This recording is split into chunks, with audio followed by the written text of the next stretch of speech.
Buenas tardes, profesor. El día de hoy voy a hablar sobre las propiedades de un triángulo rectángulo. Un triángulo rectángulo consta de los siguientes elementos: el cateto A, el cateto B y la hipotenusa. Además de tener en su interior tres ángulos: el ángulo alfa, el ángulo beta y un ángulo de 90 grados. La primera propiedad nos dice que si sumamos el ángulo alfa más el ángulo beta, obtenemos 90 grados. Asimismo, podemos decir que sumando el ángulo alfa más el ángulo beta más el ángulo de 90 grados, obtenemos 180 grados, siendo la suma total de los tres ángulos de un triángulo 180 grados. Teorema de Pitágoras. El teorema de Pitágoras nos dice que la hipotenusa elevada al cuadrado es igual al cateto A elevado al cuadrado más el cateto B elevado al cuadrado. Funciones trigonométricas. Antes de empezar a hablar sobre las funciones trigonométricas, tenemos que tener en cuenta el cateto opuesto y el cateto adyacente de un ángulo de un triángulo.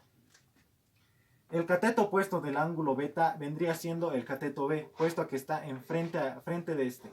Mientras el cateto adyacente del ángulo beta es el cateto A, ya que está a su lado. Asimismo podemos decir que el cateto opuesto al ángulo alfa es el cateto A y el cateto adyacente al ángulo alfa es el cateto B. Dicho esto, empecemos a hablar sobre funciones trigonométricas. Función seno. La función seno es igual al cateto opuesto sobre la hipotenusa. El seno de beta es el cateto B sobre la hipotenusa y el seno de alfa es el cateto A sobre la hipotenusa.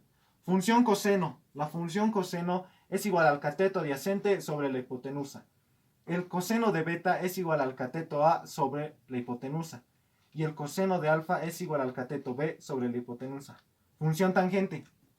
La función tangente es igual al cateto opuesto sobre el cateto adyacente. La tangente de beta es igual al cateto B sobre el cateto A. Y la tangente de alfa es igual al cateto A sobre el cateto B. Muchas gracias, profesor. Eso es todo.